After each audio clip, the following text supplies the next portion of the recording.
الرحمن الرحيم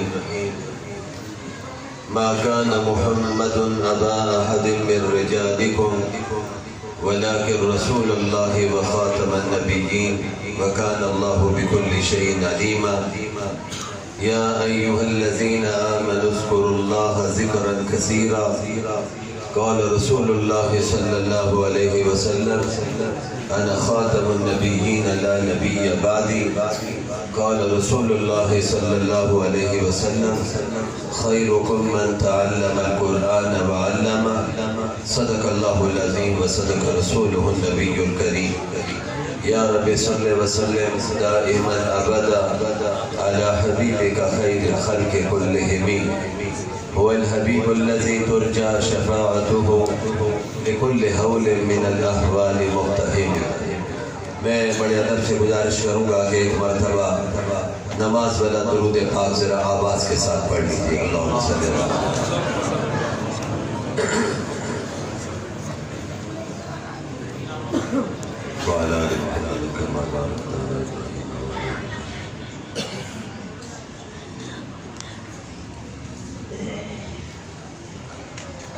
حضرات علماء کرام، میرے انتہائی محترم بزرگوں، دوستوں، نوجوان ساتھیوں، میری ماں اور بہنوں، آج ہم مدرسہ نداء القرآن کی سالانہ تقریب میں جمع ہیں. استاد العلماء حضرت مولانا محمد یوسف خان دامت برکاتہ العالیہ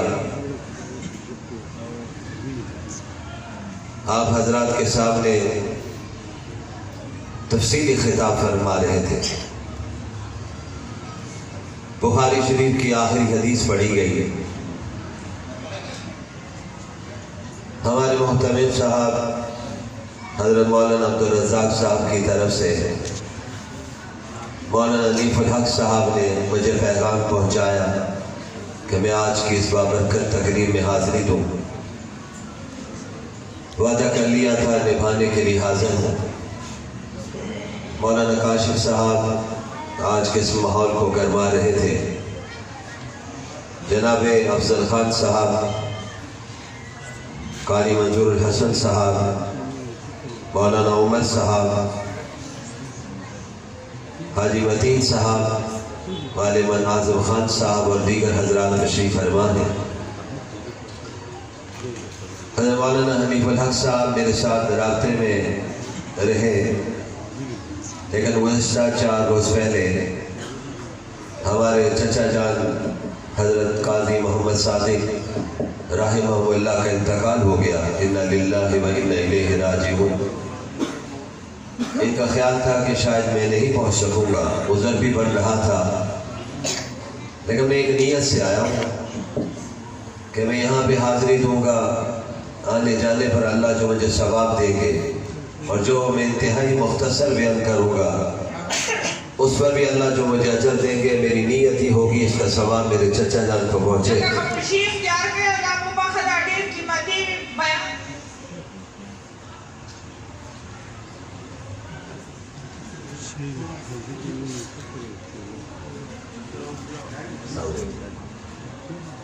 آپ حضرات ان کے لیے دعا کریں گے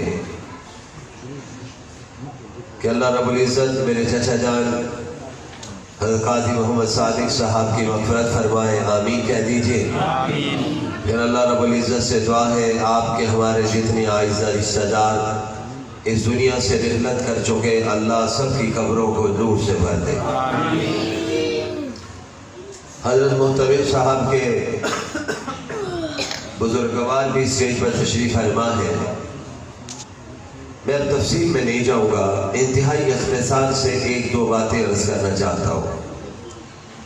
ہم نے استادوں سے سنا ہے جب ایک نوجوان طالب علم دین پڑھتا ہے اس سے ایک فرد تیار ہوتا ہے، اور جب ایک بچی عالمہ بنتی ہے تو اس سے خاندان تیار ہوتا ہے. میری آج کی گفتگو آپ حضرات سے بھی ہے، لیکن میری آج کی گفتگو زیادہ خواتین کے ساتھ کچھ باتیں اس حوالے سے عرض کرنا چاہتا ہوں. بچیاں عالمہ بنی، میری دعا ہے اللہ انہیں عابدہ بھی بنائے، زاہدہ بھی بنائے، ساجدہ بھی بنائے اور شاکرہ بھی بنائے، آمین کہتے ہیں۔ پھر اس بابرکت تقریب میں یہ بھی دعا کیجئے کہ اللہ ہماری نسلوں میں بھی علماء بھی فضلاء بھی پروردگار پیدا فرما دے۔ بچیوں نے بڑی توجہ سے ابھی جامع اشرفیہ کے انتہائی محترم استاد محترم کی گفتگو سنی ہے۔ آپ حضرات بھی پوری توجہ سے حضرت کے ایک ایک لفظ کو سن رہے تھے۔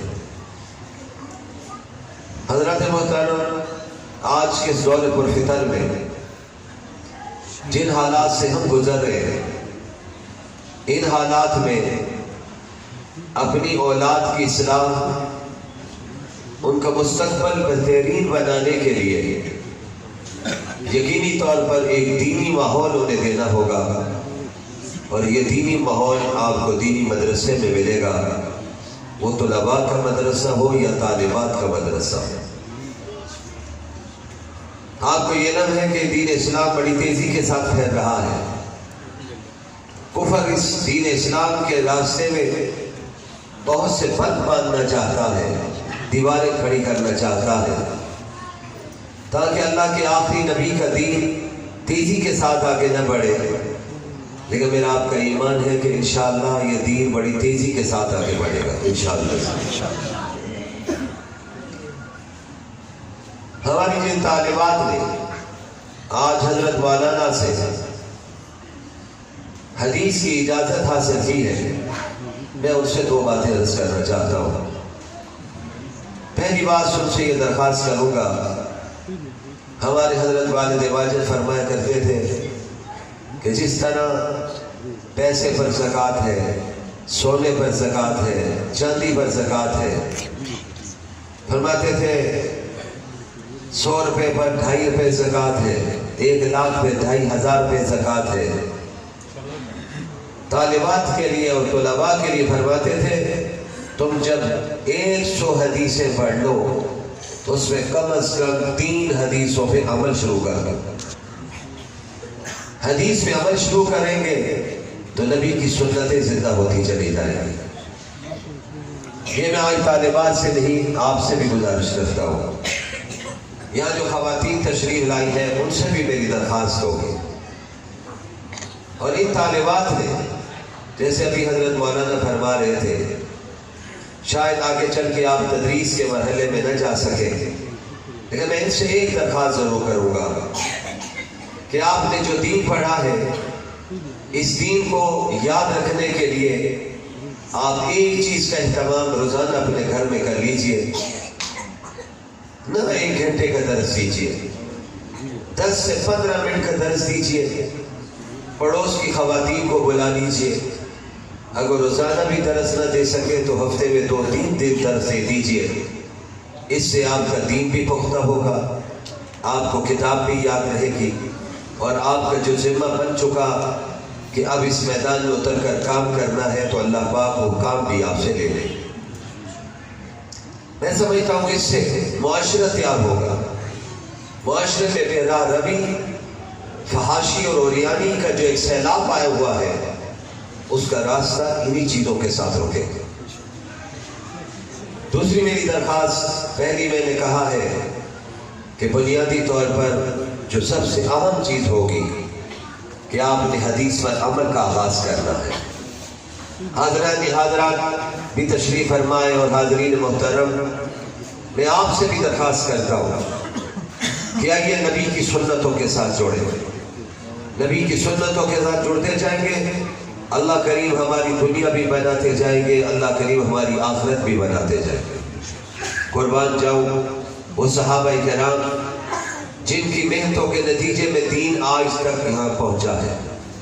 میرا ایمان ہے اگر صحابہ اہل بیت محنتیں نہ کرتے تو دین آج یہاں کہاں کیسے پہنچ سکتا تھا۔ آج پوری دنیا میں اگر دین پھیلا ہے تو صحابہ کرام اور اہل بیت کی قربانیوں کے نتیجے میں پھیلا ہے۔ وہ اللہ سے جزا پا رہے، ہمارا ایمان ہے وہ سب نبی کے ساتھ جنت میں جگہ ہے، اور انشاءاللہ ہم سب کل انہوں کو، ان صحابہ کرام کو نبی کے ساتھ جنت میں دیکھیں گے انشاءاللہ۔ جنت اللہ نے آپ کے لیے بنائی ہے، سر اتنا کام کر لیجئے، جنت کے تھوڑے سے کام کر لیجئے، نبی نے جو باتیں فرمائی اس پہ عمل کر لیجئے تو جنت کا راستہ تو بہت آسان ہے۔ میں اس تفصیل میں نہیں جانا چاہتا ہوں، بہت اختصار کے ساتھ اپنا حصہ ڈال رہا ہوں، اس وعدے کو پورا کرنے کے لیے حاضر ہوا ہوں جو میں نے مولانا کے ساتھ کیا تھا۔ تیسری بات جو میں کہنا چاہتا ہوں کہ آئیے اس حدیث میں، آخری حدیث میں اللہ کے پاک نبی نے ذکر کی دعوت دی ہے۔ فرمایا دو کلمات ایسے ہیں زبان پر بڑے ہلکے ہیں، کل میزان میں بہت وزنی ہو گئے اور رحمان کو بہت پیارے ہیں۔ میں نے تو اکابر علماء سے سنا، فرمائی کوشش کیجئے، مستورات بھی تشریف فرما ہے، کہ ایک تسبیح صبح اور ایک تسبیح شام کو کر لیجئے، کوئی مشکل کام نہیں۔ سبحان اللہ و بحمدہ سبحان اللہ العظیم، احادیث کو پڑھیے، جب کسی کے دل سے ایک مرتبہ سبحان اللہ کہتا ہے تو رب کائنات جنت میں ایک ایسا درخت لگا دیتے ہیں جس درخت کے نیچے عربی نسل کا گھوڑا 500 سال دوڑتا رہے، فرمایا اس درخت کا سایہ ختم نہیں ہوگا۔ کہہ دیجئے سبحان اللہ، ذرا آواز سے کہہ دیجئے سبحان اللہ۔ اللہ پاک بہت خوش ہوتے ہیں جب اس کا نام لیا جاتا ہے۔ خواتین و حضرات، میں آپ سے درخواست کروں، دیکھیں میرے نبی کے پاس جب نبی کی چہیتی بیٹی حضرت فاطمہ تشریف لائی رضی اللہ تعالیٰ عنہ، یہ بھی ذہن میں رکھیے کہ نبی کی 4 بیٹیاں ہیں، چاروں آپ کی حقیقی بیٹیاں ہیں، حضرت خدیجہ کے بطن سے پیدا ہوئی ہیں۔ میرے نبی نے اپنی ازواج پر محنت کیسی فرمائی، ایک ضمن جملہ کہنا چاہتا ہوں بہت سی چیزوں کو چھوڑتے ہوئے۔ صحابہ کرام سے فرمایا، شاگردان رشید سے جنہوں نے براہ راست آ کر نبی سے فیض لیا، علم حاصل کیا ہے، فرمایا میرے صحابہ، میرے دنیا سے چلے جانے کے بعد اگر کوئی مسئلہ پیش آیا تو میرے حجرے کے دروازے پر تم آ جانا، باغت سے سوال تم نے کرنا ہے، جواب میری عائشہ تم کو پردے کے پیچھے کھڑے ہو کے عطا فرما دے۔ نبی کی صحبت کا نتیجہ ہے، نبی نے اتنا علم دے دیا ہے کہ نبی جاتے ہوئے جملہ فرما دے، سوال تمہارا ہوگا، کوئی ضرورت پیش آئی دین کے حوالے سے تو میں نے عائشہ کو اتنا علم دیا ہے کہ عائشہ صدیقہ تمہیں اس کا جواب دے دے۔ یہ نبی کی تربیت ہے، نبی کے گھر میں علم ہے، وہی علم آج پوری دنیا میں پھیل رہا ہے، اور آج یہی وجہ ہے صحابہ کرام اور صحابیات کی محنتوں کے نتیجے میں آج تک یہ دین باقی ہے۔ پہلے ادیان آپ کے سامنے باقی نہیں، اس لیے کہ ان کو بیان کرنے والا کوئی نہیں تھا، اور نبی سے جو بات سنی صحابہ کرام نے تابعین تک پہنچائی، تابعین نے تبع تابعین تک پہنچائی، تبع تابعین نے ائمہ مجتہدین تک پہنچائی، ائمہ مجتہدین نے بزرگان دین تک پہنچائی، بزرگان دین نے اولیاء کرام تک پہنچائی، ان اولیاء کرام نے آگے پھر علماء تک پہنچائی، پھر صدیوں گزرتی گئی، آج 2022 میں بھی یہ حدیث باقی ہے، اور میرا آپ کا ایمان ہے کہ انشاءاللہ قیامت کے دن تک یہ دین باقی رہے گا انشاءاللہ۔ اس پر بھی میں قرآن سے دلیل رکھتا ہوں، قرآن کہتا ہے اِنَّا نَحْنُ نَزَّلْنَا الذِّكْرَ وَإِنَّا لَهُ لَحَافِظُونَ، یہ قرآن یہ ذکر ہم نے اتارا ہے۔ نبی کی زبان سے ایک ایک بات نکلی، صحابہ نے اس کو محفوظ کر دیا ہے، صحابیات نے محفوظ کر دیا ہے۔ اور نبی کی شخصیت کیسی ہے، صحابہ سے فرمایا جو عمل دیکھو اس کو بیان کرو، اور ازواج مطہرات سے کہا گھر میں میرا جو عمل تم دیکھو گی اسے بیان کر دیجئے۔ یہ کسی لیڈر کی زندگی نہیں ہے، یہ نبی کی زندگی ہے۔ اور ایک جملے کی اجازت چاہتا ہوں، یہ نبی ہی کی زندگی نہیں ہے، نبیوں کے امام کی زندگی ہے، خاتم النبیین کی زندگی ہے۔ فرمایا ایک ایک چیز کو بیان کر دیجئے، کیونکہ میرے بعد اب نبی کوئی نہیں آنا ہے، رسول کوئی نہیں آنا ہے، لوگوں کو پتہ چل جائے میرے گھر کی زندگی کیسی ہے، مردوں کو پتہ چل جائے میری باہر کی زندگی کیسی ہے، تم لوگوں کے سامنے بیان کرو۔ ازواج سے کہا، ازواج نے بیان کر دیا ہے، نبی گھر میں کام کر لیا کرتے تھے، ضرورت پڑتی تھی بستر بستر اٹھا لیا کرتے تھے، ضرورت پڑتی تھی دودھ دو دیا کرتے تھے، اپنی جوتی کو ٹھیک کر لیا کرتے تھے، اپنے کپڑوں پر سلائی کر لیا کرتے تھے۔ نبی نے پیغام دیا ہے میں اللہ کا پیغمبر ہو کر، اللہ کا رسول ہو کر اپنے ہاتھ سے کام کرتا ہوں، میری امت کے لوگوں تمہیں بھی ضرورت پڑ جائے تو اس میں تمہیں جھجک محسوس نہیں کرنی ہے، اپنے ہاتھ سے کام کرنا ہے۔ یہ میں مردوں کو پیغام دے رہا ہوں، اور عورت کے لیے پیغام کیا ہے تو اپنے شوہر کی خدمت کر، اپنے باپ کی خدمت کر، اپنی اولاد کی خدمت کر۔ بچہ جب صبح مدرسے جانے لگے اسے ناشتہ بنا کے دے دے، واپس آ جائے اس کے لیے روٹی پکا دے۔ تیرا شوہر مدرس ہے، وہ جب واپس آئے، امام ہے، خطیب ہے، جب واپس آئے 2 چپاتی پکا دیجئے، اللہ مجھے ثواب کتنا ملے گا؟ فرمایا تو چپاتی پکاتی جا، وہ جب کھاتا جائے گا 1 چپاتی پر ہم تمہیں 2 مقبول دفنوں کا ثواب عطا فرما دیں گے۔ سبحان اللہ۔ میری سوسائٹی میں مسئولات تشریف فرمائے، ان سے بات کہنا چاہتا ہوں۔ آج ہماری سوسائٹی میں رات جب سونے کا وقت آتا ہے تو ماں اپنے بچوں سے کہتی ہے جلدی سو جائیے۔ میرا مقصود تنقید نہیں ہے، میں اصلاح چاہتا ہوں۔ ماں بچوں سے کہتی ہے جلدی سو جائیے، صبح بیٹا آپ نے سکول جانا ہے۔ کسی بزرگ نے پیارا جملہ فرمایا یہ اولاد کی تربیت گاہ ہے، تیری گود اولاد کی تربیت گاہ ہے، تیرا بستر اولاد کی تربیت گاہ ہے، تیرا گھر اولاد کی تربیت گاہ ہے۔ رات کو یہ نہ کہیے، پہلا جملہ اور دہرانا چاہتا ہوں، یہ نہیں کہ رات کو 1 بجے کہیں سو جائے، سنت پر عمل کیجئے، رات کو جلدی سوئیے، ٹیلی ویژن کے بٹن کو آف کر دیجئے۔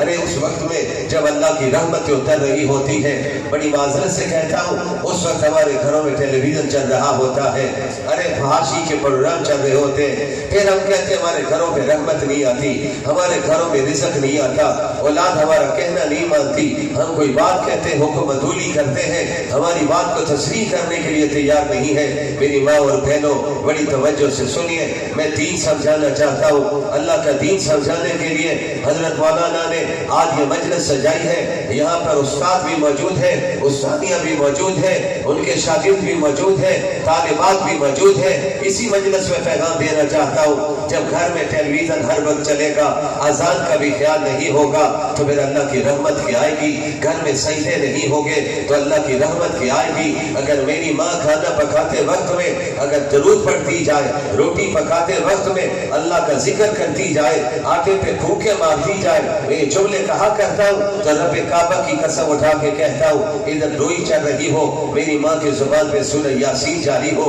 ادھر آٹا گوندا جا رہا ہو، میری ماں کی زبان پہ درود جاری ہو، ادھر میری ماں سالن پکا رہی ہو، اللہ کا ذکر کرتی ہو، خدا کی قسم ادھر یہ پھوکے مارتی جائے گی، جو اولاد کھاتی جائے گی یہ اولاد فرما بردار بھی بنتی جائے گی اور نیکوکار بھی بنتی جائے گی۔ میری ماں اور بہنوں گھروں میں بھی سر سے دوپٹہ نہ اتاریے، فرشتے حیا کرتے ہیں، فرشتے شرم کرتے ہیں۔ آپ اپنے سر پہ دوپٹہ رکھیے، اپنی اولاد کی تربیت کیجئے، بچیوں کی تربیت کیجئے۔ یہ تربیت گاہ ہے جہاں پہ آپ کے پاس بچیاں موجود ہیں، جہاں آپ کے پاس بچے موجود ہیں، آج ان کی تربیت کیجئے۔ آئیے جو اگلا جملہ کہنا چاہتا ہوں، ہم جب رات کو کہتے ہیں بچوں ذرا جلدی سو جاؤ، صبح آپ نے سکول جانا ہے، یہ نہ کہیے بلکہ یہ جملہ کہیے بچوں جلدی سو جاؤ، صبح اٹھ کے فجر کی نماز پڑھنی ہے، فجر کی نماز کے بعد تم نے سکول جانا ہے، تم نے مدرسے میں جانا ہے۔ اب مجھے بتا دیجئے پہلے جملے میں اس جملے میں کتنا فرق ہے؟ پہلے جملے میں صرف دنیا کی بات کی جا رہی ہے، دوسرے جملے میں دین کی بات پہلے کی جا رہی ہے، دنیا کی بات بعد میں کی جا رہی ہے۔ اس کا نتیجہ کیا ہوگا؟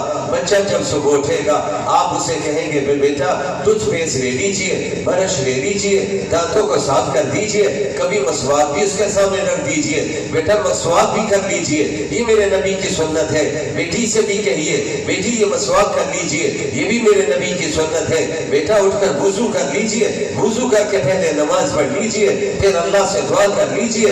بچی مدرسے میں جا رہی ہے، بیٹا تو بھی دعا کر دے۔ بیٹی سکول کالج میں جا رہی ہے، بیٹی تو بھی دعا کر دے۔ دعا کیا کرنی ہے؟ اللہ مجھے علم نافع عطا کر دے۔ دعا تو نے کیا کرنی ہے؟ اللہ تو نے میری حفاظت کرنی ہے، میں گھر سے جا رہی ہوں، بے سہارا جا رہی ہوں، معاشرہ اس میں درندہ بن چکا ہے، خدا نہ خاصہ میری طرف کوئی ہاتھ نہ حوصلہ بڑھا دے. اللہ سے مدد مانگ کے جب نکلیں گے, بسم اللہ پڑھ کے گھر سے نکلیں گے, آیت الکرسی پڑھتے ہوئے نکلیں گے, درود پڑھتے ہوئے نکلیں گے, تو میری طالبات بڑے غور سے سنیے, میرے آنے والی مسلات آپ بھی سنیے. پھر اللہ رب العزت چار اطراف میں فرشتے مقرر کر دے گا, جاتے ہوئے درود پڑھتے ہوئے جائیے. یہی کلمہ سبحان اللہ و بحمدہ سبحان اللہ العظیم پڑھتے ہوئے جائیے. رب کعبہ کی قسم اٹھا کے کہتا ہوں, آپ کا جانا بھی مبارک ہوگا, آپ کا آنا بھی مبارک ہوگا.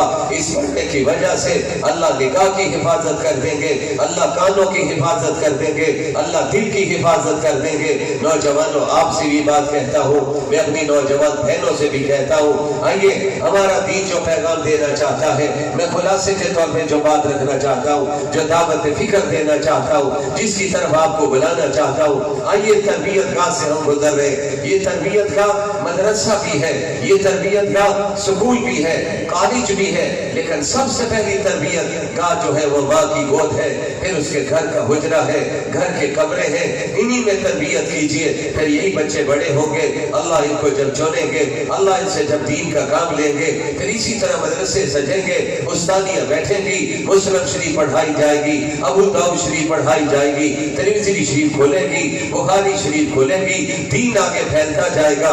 آئیے اس کے لیے اپنے آپ کو تیار کریں, نبی کی سنتوں کی طرف لے کے چلیں. میں جو پیغام دینا چاہتا ہوں, جو دعوت دینا چاہتا ہوں, اس کو سمجھنے کی کوشش کیجیے. اگر میری ماں نماز پڑھے گی, چھوٹی سی نمازی بھی ساتھ آ کے کھڑی ہو جائے گی, پوتا دیکھے گا میری نانی نماز پڑھ رہی ہے, میری دادی نماز پڑھ رہی ہے. بچوں کی عادت ہے بڑوں کو دیکھ کر وہی طریقے اختیار کرنے کی کوشش کرتے ہیں. جب پوتا ساتھ کھڑا ہوگا, نمازی ساتھ کھڑی ہوگی, دادی نانی کے ساتھ جب وہ نماز ادا کریں گے, جب بڑے ہوتے چلے جائیں گے, پھر آپ کو کہنے کی ضرورت نہیں پیش آئے گی. پھر آئیے وہ نبی کی حدیث کی طرف, میرے نبی کے ارشاد کی طرف, جو اللہ کے آخری نبی, کائنات کے امام جناب محمد الرسول اللہ, اونچی آواز سے کہہ دیجئے صلی اللہ علیہ وآلہ وسلم نے کیا جملہ فرمایا تھا.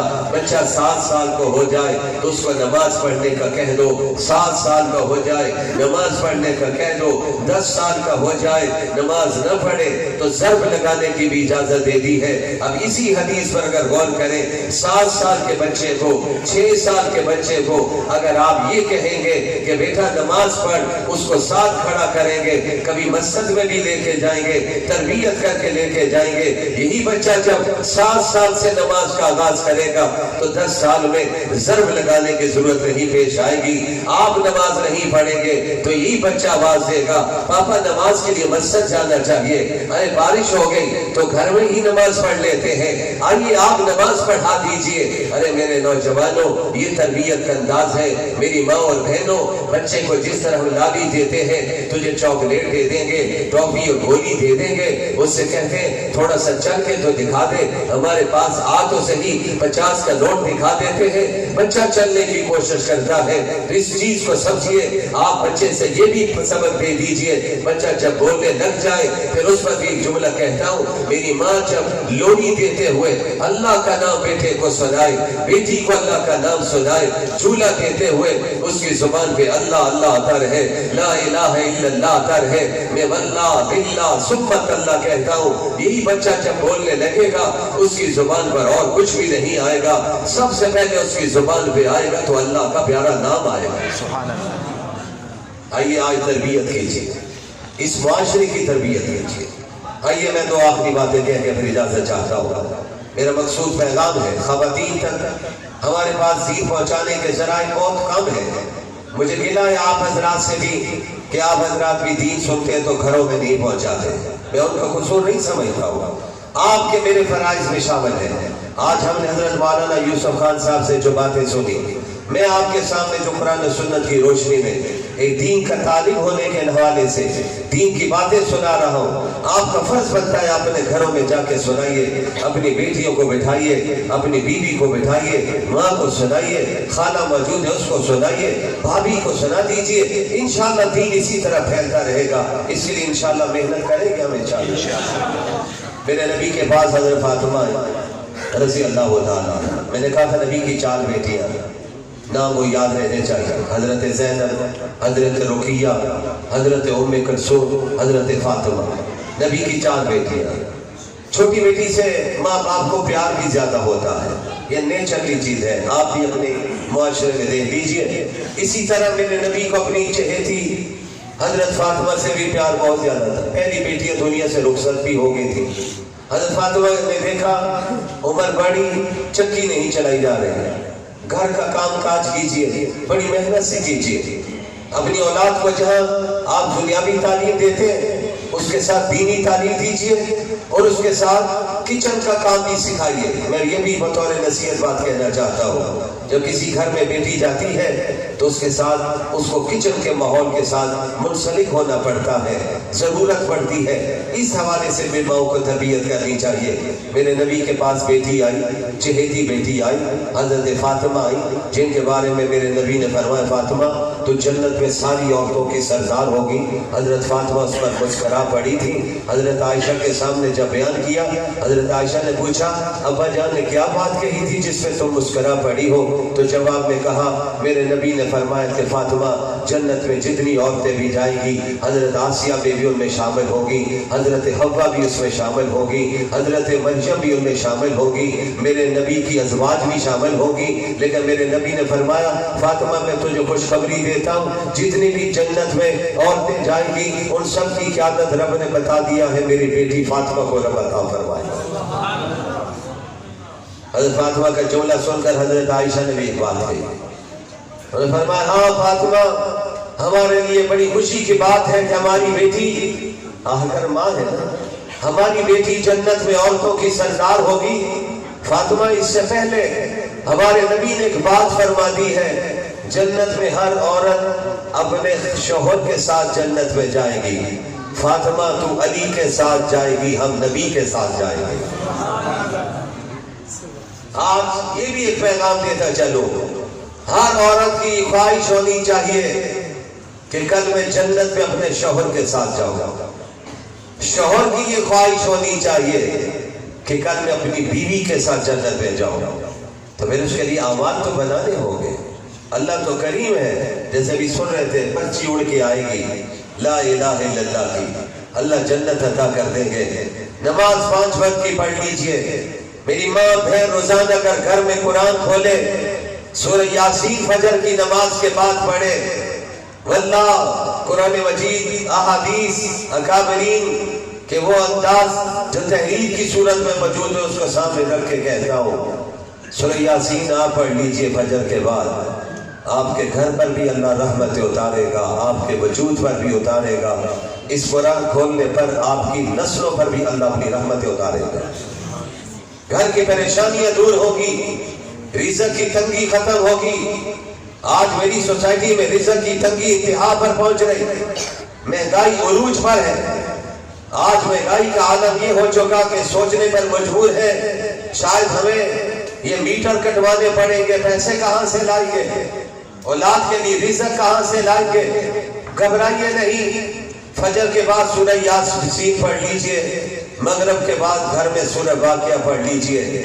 میرے نبی نے فرمایا جس جگہ پر جس گھر میں سورہ واقعہ پڑھی جائے گی، اللہ کے پاک نبی نے فرمایا اس کے رزق کی ضمانت میں عطا کر دیتا ہوں۔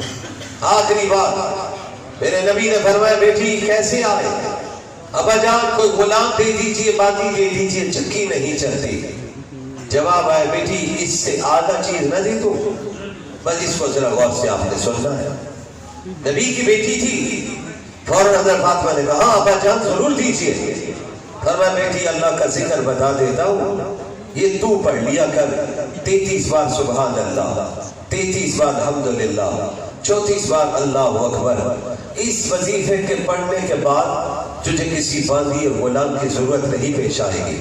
حیرانگی ہوئی، باندھی تو اس لیے مانگی کہ گھر کا کام کاج کر سکے، غلام اس لیے مانگا کہ باہر سے پانی اور سودا لا سکے۔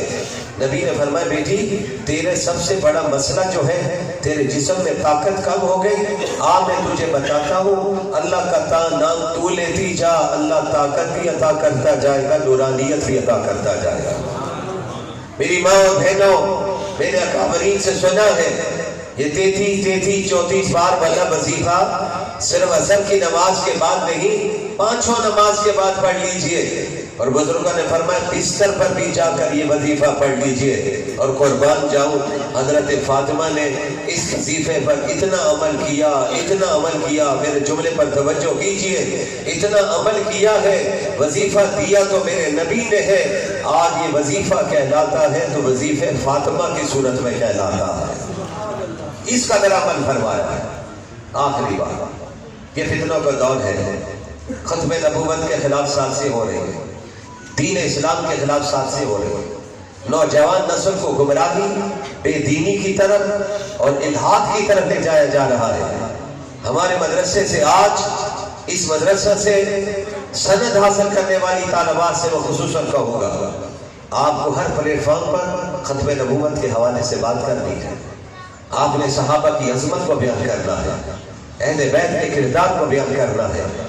آپ نے الحاد کے خلاف جو آپ نے دین سنا اس کو آگے پہنچانا ہے، اور مسنونات کی طرف ہماری آواز اور رسائی نہیں ہے، یہ فریضہ آپ کے ذمہ ہو چکا ہے۔ صرف سند لے کر گھر میں نہیں بیٹھ جانا کہ آج ہمیں جامع اشرفیہ کے استاد الحدیث تشریف لائے اور انہوں نے سند عطا کر دی ہے، نہیں، اس سند کے بعد اب آپ کی ذمہ داری بھی بڑھ گئی ہے۔